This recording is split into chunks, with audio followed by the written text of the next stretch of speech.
reporting, and you can hear more on that story on BBC iPlayer, the Loch Ness Monster from BBC Northern Ireland Spotlight. That's all from us. I'm Anna Hill. The producer was Rebecca Rooney. The Bottom Line, with me, Evan Davis, on BBC Radio 4. The Bottom Line is a chat show. It's a conversation. Our theme is business. My guests are drawn from their world. The CEO almost fell off his chair. I think a lot of people think business can be a bit boring. It's like the second section of a newspaper that you may not even read. However, we try to focus not on stocks and shares and finance, not that kind of business, but the real business that does affect us. The products, the prices, and the people. The Bottom Line, on Radio 4 and BBC Sounds. Now on Thursday lunchtimes at midday.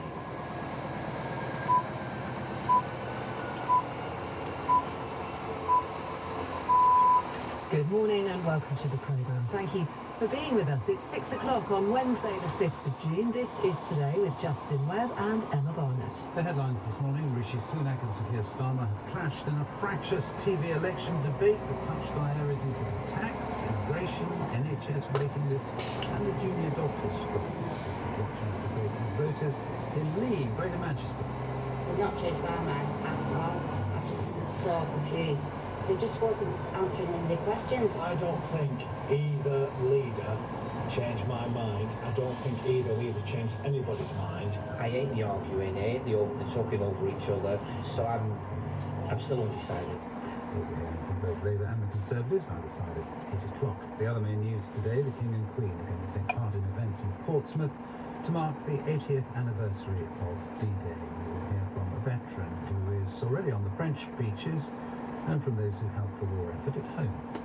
Supreme Headquarters, Allied Expeditionary Force, have just issued communique number 1, and in a few seconds I will read it to you. And so it was the very morning when I turned on the radio and heard that they had started. Go was the word, and it was the most amazingly thrilling moment of my life. The BBC News was read this morning by James Steele. Rishi Sunak and Sir Keir Starmer have clashed on taxes, the NHS, immigration and the cost of living in their first general election debate on ITV. In a full-topic discussion, the Prime Minister said voters wouldn't know what they might get with Labour, while Sir Keir argued against, in his words, giving matches to the artists. Our political correspondent Ian Watson was watching. Under questioning for more than an hour on ITV, the Prime Minister repeatedly asserted that taxes would rise under Labour. Sir Keir Starmer subsequently said this was nonsense. Rishi Sunak had promised to bring NHS waiting lists in England down, but Sir Keir said they'd gone up, and quipped that the Prime Minister was supposed to be good at maths. The Conservative leader pointed out that they were now falling. Asked if he'd be prepared to leave the European Convention on Human Rights, the Prime Minister said if forced, he'd choose his country's security over foreign courts. Sir Keir Starmer promised to stick to international agreements. In their closing statements, Rishi Sunak claims voters wouldn't know what they'd be getting with Labour, while Sir Keir suggested giving the Conservatives further term in office would be like handing matches to an arsonist. The King and Queen will join Second World War veterans at an event in Portsmouth this morning to mark the 80th anniversary of the D-Day landings. The ceremony will be narrated by Dame Helen Mirren and feature a flypast by the Red Arrows. Here's our royal correspondent Johnny Diamond. There will be speeches and song, flags and flypasts. Today and tomorrow, members of the royal family will join military and political leaders from here and around the world as they mark 80 years since the start of the Herculean effort to roll back the Nazi occupation of continental Europe. For the King, it will be the highest profile event since his cancer diagnosis was announced. But even he will not be at the heart of these days. Instead, it will be the dwindling number of veterans here in Portsmouth and in France who will be front and centre.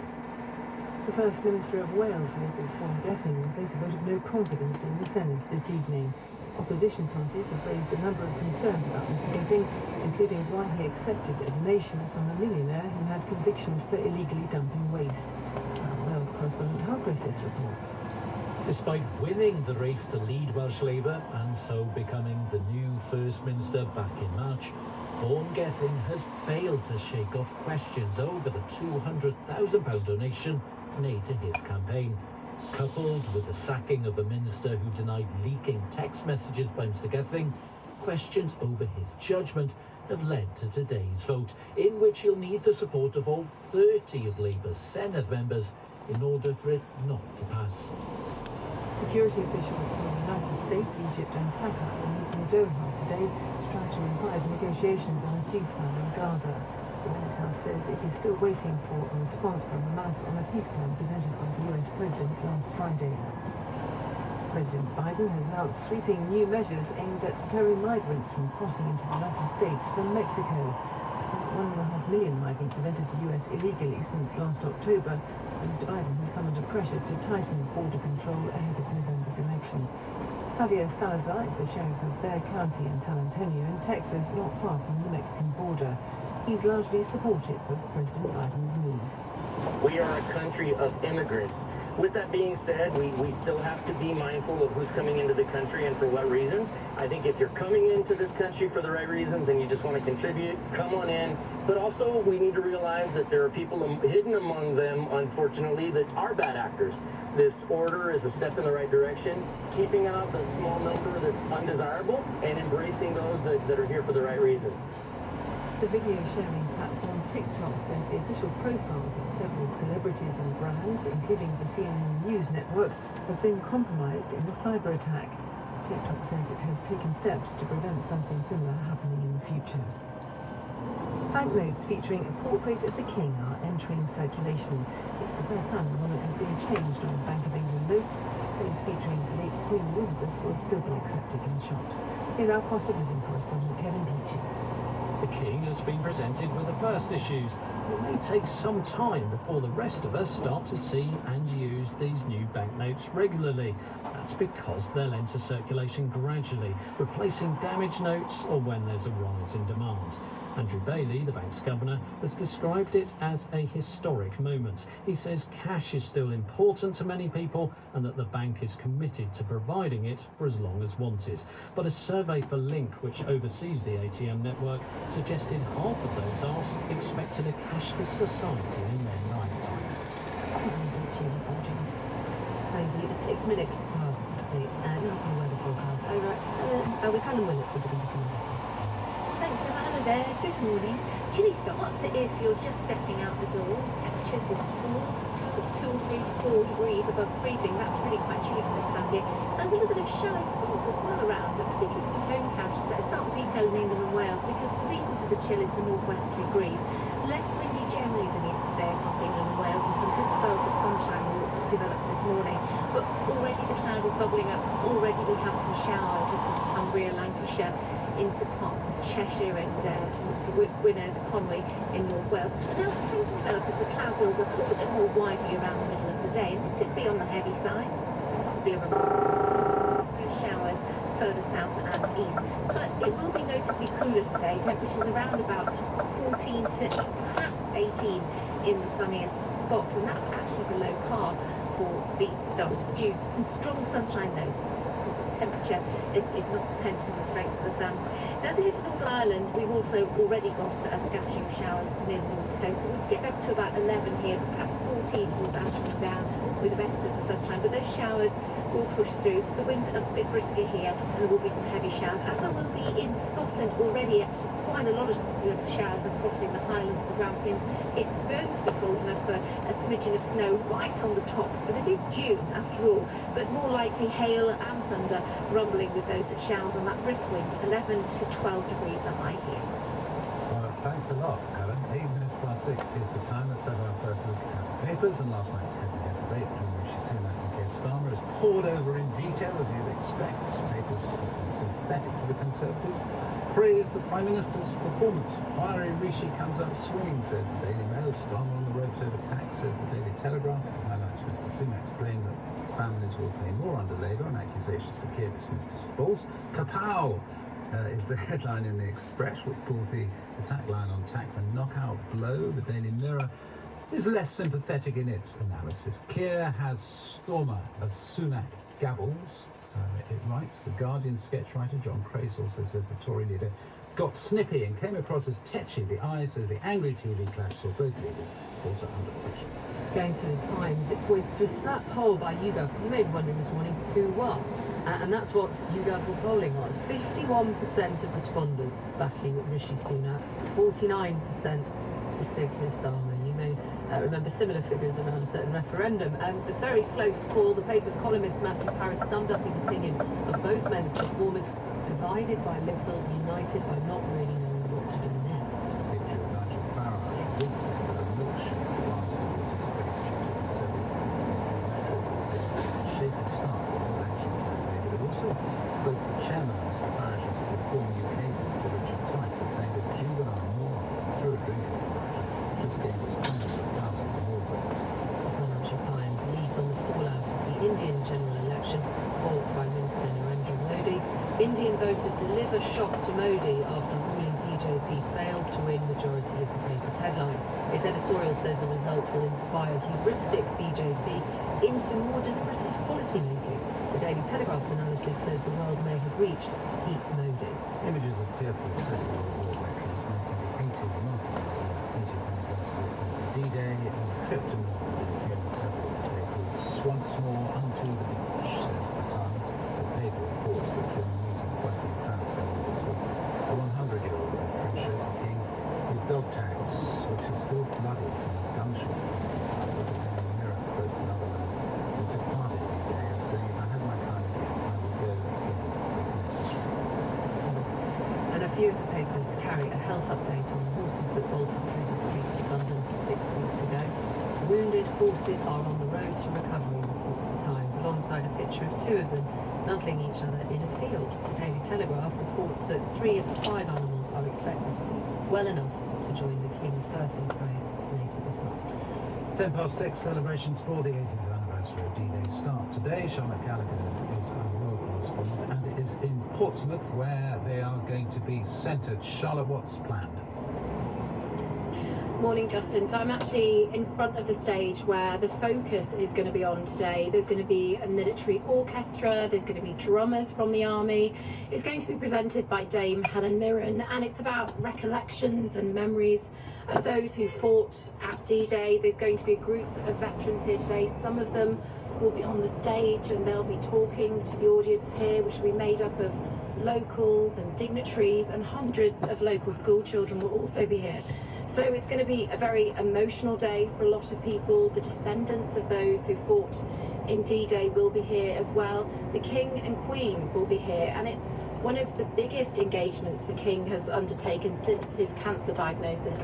And he was obviously very keen to take part in this. He's the patron of the Normandy Trust, and already this week he's been meeting D-Day veterans at Buckingham Palace, and we expect that he will meet more veterans today as they gather in Portsmouth. The King is then going to travel to Normandy, and that will be his first overseas trip since his cancer diagnosis. So it's a really full schedule for him, but obviously for him to be here to commemorate those achievements and remember those sacrifices that those people made 80 years ago. I mean, it's incredible. It's so quiet here today in Portsmouth, but 80 years ago this would have been full of, you imagine, quite terrified men making their way to Normandy. Yeah, and we'll be talking to one of them later on in the programme. It's interesting you say he's been meeting them already, and there are pictures in some of the papers, aren't there, of those meetings, heartfelt meetings, and obviously sitting down meetings, but meetings where there seems to have been a real opportunity for proper conversation between the King and the Queen,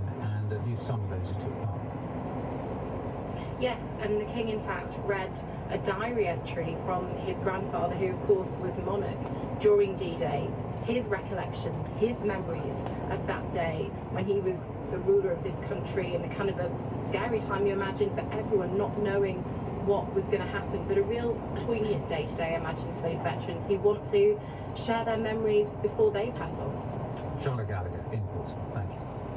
13 minutes past 6 to Wales, where the First Minister, Labour's Vaughan Gething, faces a vote of no confidence later. Hal Griffith, BBC Wales correspondent, has more. What is happening today? So it is a vote about Vaughan Gething's leadership. He's only been the First Minister for some 10 weeks or so, but he's been dogged by concern and claims about a donation he received in the leadership campaign to lead Welsh Labour and so be First Minister. So he took some £200,000 from a company who had been prosecuted over illegally dumping waste. Now, he's always insisted that everything happened by the book. He didn't break the rules, but it's led to questions about his judgment from the opposition parties and within his own party as well. He's, in the last 10 weeks, seen colleagues stand up and question his judgment. What he'll be really hoping is that those same colleagues will vote for him, because the arithmetic in the Senedd means that Labour control 30 of the 60 seats. The opposition parties have 30. They're the ones who've called the vote of no confidence.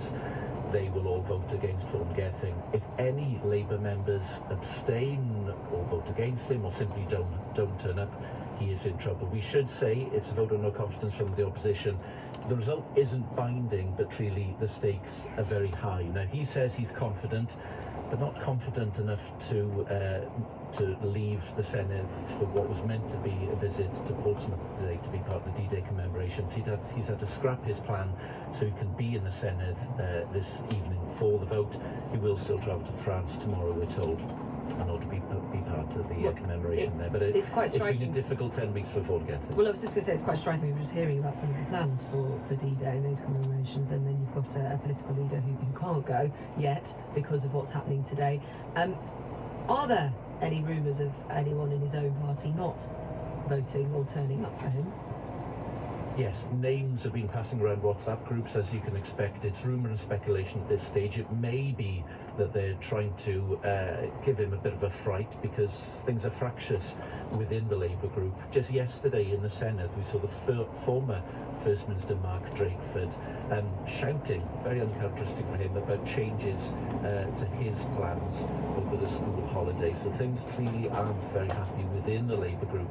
But so far, no Labour members have come out to say that they will vote against him. So given there's a wider context, a general election, they may decide to fall in line. But clearly, it doesn't look good for Vaughan Gething to have this challenge to his leadership so early on in his reign. Alan Griffiths, BBC Wales correspondent. Thank you. 16 minutes past 6. Investors are raising concerns about Amazon's handling of workers who wanted to form a union at its Coventry Fulfilment Centre. Sean is at our Salford Fulfilment Centre, otherwise known as the studio. For more on that and the rest of the morning's business to you. Hi, Sean. Yeah, been a busy one here the last 24 hours. Always busy, of course, in Salford. CCLA Investment Management are the investment firm, one of these investment firms, 40 of them, who've signed a letter, bosses there have, urging Amazon to prove that they're implementing their global human rights principles. Now, CCLA oversees more than £14 billion of investments for charities and the Church of England as well. Peter Hughes-Smith is the chief executive there. Morning, Peter. Good morning, Sean. Just explain what your issues are with Amazon. I think our issues are really quite simple, and this all focuses around actually some principles we have, which is that firstly, we don't want to benefit from other people being abused through our investments and all of our clients, and that actually companies to do well have to operate in an appropriate manner, and they have to, that leads to healthy markets and healthy communities. So our issue is that we are hearing allegations that Amazon is not actually following sound policies with regard to allowing its staff in Coventry and elsewhere to undertake collective bargaining, which is a policy they clearly indicate. So we're asking them and pushing on them to look at that, to consider it and actually do a review more broadly across their business. What's changed though for you? Because this has been forming of unions amongst workers at Amazon has been a topic for a while now. And you say you're hearing allegations. Is that all it takes, is you to hear allegations and then you have to write this letter? In Amazon, one of the biggest businesses on the planet, why now are you as an investor saying you need to act? It's not just now. This has been ongoing for a period of time. And you feel like they're not acting? They haven't acted in the way that we haven't seen evidence of them acting in the way that we want them to act. They haven't done this audit we're asking them to do. They have acted on some other things that we've been engaging them around, particularly around the mental health of their their people around the world, in fact. So we do see some action from Amazon, but we're not seeing enough action from Amazon. That's why we continue to put pressure on them. Will you just withdraw your investment at some point if you don't see change? That is a possibility. That's not on the cards today. Obviously, over time, if we don't see change, but change, as we all know, takes time, that is a potential consequence, absolutely. Amazon has said we agree everyone has a right to choose to join a union. Our employees told us how difficult it was to cancel their union membership, so we provided information to help. Peter, can I ask you about Shein, fast fashion Chinese retailer, looking to join the London stock market, be one of our biggest businesses on the FTSE 100. Do you think that should happen? In a very short answer, our view is no. We do have concerns about Shein, how they operate their business. We have concerns that they're originally approached, or the rumours are they're originally approached the US marketplace to list there, and actually that wasn't seen as ideal, should we say. So we are concerned that London could potentially be seen as a market of last resort. That's not an approach we think is healthy for the UK market. What are the consequences if that is how it is viewed? Well, the consequences of them listing in London? Yeah, and the consequences of if they list, and you think that the reputation of London can change in the way, as a place of last resort for listing. What does that then happen to the City of London, to the financial services industry? I think it's very important that the financial service industry is built on solid principles, and London has always been a market that has led the world rather than having been led by the world. And I think it's very important to keep those high standards of the companies we list and the way that the market as a whole behaves. Sorry to interrupt you, Peter. I just wanted to get this little thing in. I spoke yesterday to Martin Graham, who used to be head of the alternative investment market, the London Stock Exchange, former director of markets there as well. We were talking about this. This is what he had to say when he was trying to, to make the case that actually this could be a good thing. Well, the principle is the company has to produce a legal document called a prospectus, and that document has to be vetted and approved by the UK Listing Authority. And that prospectus has to disclose all the vital information about the company, including environmental information and things about supply chains. So everything has to be disclosed so investors can make a proper decision. So the process is there for it to take its course and investors to decide what to do. That is absolutely correct, and I'm not saying that it wouldn't be legal or in line with the rules for Shein to list on London. I'm just saying our view is that it's not a firm that we think should be listed on London. It is the decision of others, the market, the regulators, and ultimately the government, or at least when we get a government. It is their decision about whether that company is listed on the UK market. And John, let me make another point, which is briefly. This is a large company. It's 50 billion. It will be a large part of the FTSE if it does list, and that means that millions of people's pensions that are invested passively into the UK stock market and elsewhere will suddenly get a large exposure to this company without them making an active choice. And I just think we have to think quite carefully about how we take these steps. Can I get a brief question on a different topic? We're just about to talk about Centrica, the owners of British Gas, and there's going to be an annual general meeting today. Executive pay up for debate. Would you be backing as an investor, if you're an investor of Centrica, the pay level's £8.2 million salary for the boss there? We're not investing in Centrica, so I can't say specifically what we would do in that case. I think the question of pay is a difficult one. We often vote against pay levels in companies, not always. So I think it depends on a case-by-case basis. But you have to, as an investor, you have to think very carefully about this. But we would always think we always err on the side of caution when we make these votes. Peter, thank you. Peter Hughes-Smith, the Chief Executive at CCLA Investment Management. Sarah Wilson, Chief Executive of the Investor Advisory Group, Minerva Analytics, formerly Manifest, you may have known it as that. Sarah, morning. Good morning. What are you telling investors to do when it comes to Chris O'Shea's pay as Centrica's boss, owner of British Gas? Yeah, well, you should know that we don't tell people what to do, but we do tell them what the issues are that they want to consider because they're the investing fiduciaries, we're just the researchers. So yeah, you've heard Peter Hughes-Smith saying pay is a very difficult, it's a very contested issue. There's the question of the overall quantum, that's the amount of money. There's the pay for performance. Are shareholders actually going to be aligned and getting good returns from this? There is an evolving feeling, though, that pure greed is not good, and that while companies need to be successful, it's a very fine line between overpaying for performance and underpaying for performance. So Is I think £8.2 million pure greed? It seems like it's a competitive industry to get executive talent at the moment, is what we get told. Well, can we really, you've got to remember, Centrica was British Gas. It's where actually all the pay routes first kicked off about 30 years ago. When you think about a utility company, it's not the same as a sort of a fintech, AI, biotech organisation, which is inventing lots of things. It's a really, utilities really are very different kinds of organisations. So I think there are going to be people who say, it's going to require a different set of skills, but the cult of the CEO as some kind of superstar, I think is a very much open question. Because companies are run by lots of people, lots of engineers, lots of very clever people. And it's about making sure that the team is also feeling valued as well. And there were things about Centrica's disclosures which we just felt were not good, and we expected better. Really poor disclosure in terms of what the rewards were actually for. And we couldn't actually even do some basic calculations because not all of the data was there.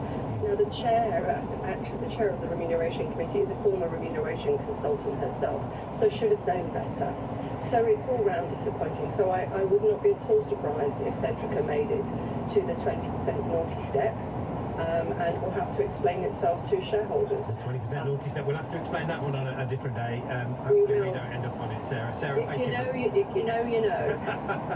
Sarah, thank you. Sarah Wilson, Chief Executive of that Investor Advisory Group and Analytics. Quick check-in with Russ Moll from AJ Bell, Investment Director there. Hi, Russ. Oil price falling again. Where we at, Brent crude? $77 a barrel. What's happened there? Sixth in a row, I think, and a lot of that was on the back of some pretty weak job openings data in the United States yesterday, which job openings with vacancies retreated to the lowest level since February 2021. So gathering nerves over the US economy, the world's biggest economy, which could affect demand. You've still got booming shale output in the US as well, and there's the long-term issue of, the world still wants to move away from hydrocarbons. In the short term, however, OPEC still maintaining its discipline. Oil firms aren't drilling for the stuff, and energy demand continues to rise. One very smart fund manager told me the other day, he's looking at oil as a big player in artificial intelligence, because all those servers whirring away to store the energy got to be powered by something. And a question to you, Russ, about another one of the world's biggest economies. What's the investor reaction to events in India? Narendra Modi retaining power, it seems, but losing that outright majority. Yeah, no, the markets were starting to look for a landslide win for Mr. Modi, which seems good for the Indian economy, good for business, good for foreign direct investment. So the Indian stock market was booming going into the result. Government borrowing costs, bond yields were going down, the rupee was surging. That all unwound very dramatically on Tuesday. The stock market had its worst day in 4 years, borrowing costs went up, the rupee went down. It looks as if the stock market's just opening while we've been speaking, and it's kind of broadly flat, so now it's waiting to see. But the question now is, how can Mr. Modi form his coalition, get it going forward, and keep going with the policies that, so far, these financial markets have received very warmly? Russ, thank you. Russ Moll, Investment Director at AJ Bell. Sean, thanks. 27 minutes past 6 to the sport, and Carthy, who is here in the studio. Thank you, Justin. Good morning. There was an important win last night for England's women in their Euro 2025 qualification campaign, beating group leaders France 2-1. Vicky Sparks reports from St Etienne. If the Lionesses had a point to prove after a challenging few months, they certainly proved it last night. They were outstanding in the first half, attacking with verve and vigour. Georgia Stanway smashed them in front from just outside the D. Alessia Russo doubled the advantage from close range, and they had several chances to score more against their shaken hosts. The second half was all about determination as France rallied somewhat, pulling a goal back through Kadidiatou Diani's penalty 18 minutes from time. But England stood firm. and, thanks to a fabulous late save from Hannah Hampton, saw out their first away win against France for 51 years, and a win that puts the defending champions right back in the mix for automatic qualification for next summer's European Championship. Well, England do remain in third place in their group, with only the top two qualifying automatically. The Republic of Ireland are bottom of that group. Scotland beat Israel 5-0 with 4 goals from Martha Thomas, and they stay top of their group. Wales drew 2-2 with Ukraine to drop from top spot to second place. Northern Ireland lost 2-1 to Portugal and are in third place in their qualification group. Manchester City are due to face the Premier League in a legal battle over the organisation's commercial rules next week. The Times newspaper is reporting that it has seen a 165-page legal document in which City claim they are victims of discrimination. Cricket and England's defence of their T20 Men's World Cup title began with their match against Scotland being abandoned because of rain in Barbados. Scotland posted 90 without loss in their 10 overs. The England coach Matthew Mott is keen now for his side to move on quickly. We've said from the start we want to play each game in isolation, not get ahead of ourselves, so we quickly turn our focus to that. You know, hopefully the weather gives us a bit of a breather over the next couple of days and get some good hits in and come out firing against Australia. Ireland face India this afternoon at 3:30. There's ball-by-ball commentary on 5 Sports Extra. And the defending champion Novak Djokovic has withdrawn from tennis's French Open before his quarter-final due to a knee injury. Djokovic will lose his world #1 status, but John McEnroe thinks he will now target Wimbledon and the Olympics. I suppose from the standpoint of the Olympics, it's 2 out of 3, so from that standpoint, that could help him. Although I think he's better in best of 5, actually. He's tougher to beat, but as gets older, he may have to just hone in and try to do that, but let's hope it's not serious. The 22-year-old Yannick Sinner will become the first Italian player to be world #1 on Monday. Racing tips this morning: Nottingham 3:27, number 5. Newton at 3:14, number 3, American Jerry. Thanks very much, Garvey. All next week, Adam Fleming is going to help us understand the upcoming election. How does the country decide who gets into Downing Street? What you can really understand from opinion polls particularly well is the direction of travel. I'll be looking at how our elections work. They're not really debates, they're kind of gladiatorial blood sports. Helping you navigate your way from polls to manifestos to campaigns and coverage and the big day itself. For me, the most exciting graphic of all is that good old springometer. Every single election I've worked on, there has been a big shocker. Understand the UK election with me, Adam Fleming, on Radio 4 and BBC Sounds.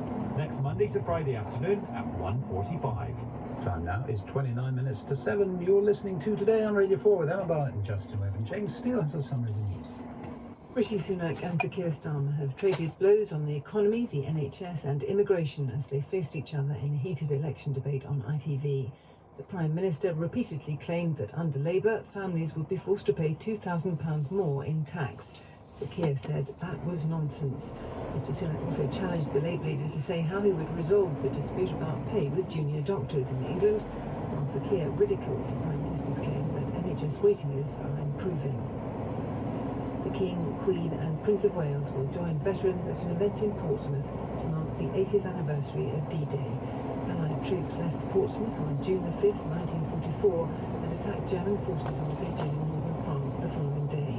The Normandy landings were the turning point towards victory against the Nazis. Events this morning will culminate in a flag mast by the Red Arrows. The First Minister of Wales, Vaughan Gething, has said he is feeling confident about winning the vote of no confidence he faces in the Senate today. He's been criticised for accepting a donation from a businessman convicted of environmental offences during his campaign to become the Welsh Labour leader. Mr Gething says he didn't break any rules. Scientists are warning that humanity has only 5 years left to cut carbon emissions and prevent the worst effects of climate change. Researchers say the average global temperature is currently rising by 1/4 of 1 Celsius every decade, which is an all-time high. President Biden has announced measures aimed at deterring migrants from crossing into the US from Mexico. The executive order bars people who enter the US illegally from being granted asylum. The profiles of several celebrities and big companies, including CNN on the video sharing platform TikTok, have been compromised in a cyber attack. A spokesperson said the app had taken steps to prevent something similar happening in the future. Banknotes with the King's portrait are entering circulation today. They'll be used alongside those featuring the late Queen Elizabeth, and the new notes will only be printed to replace those that are worn. Thanks very much, Jane. Excuse me, it's 27 minutes to 7. It is the morning after the night before the first TV debate of the general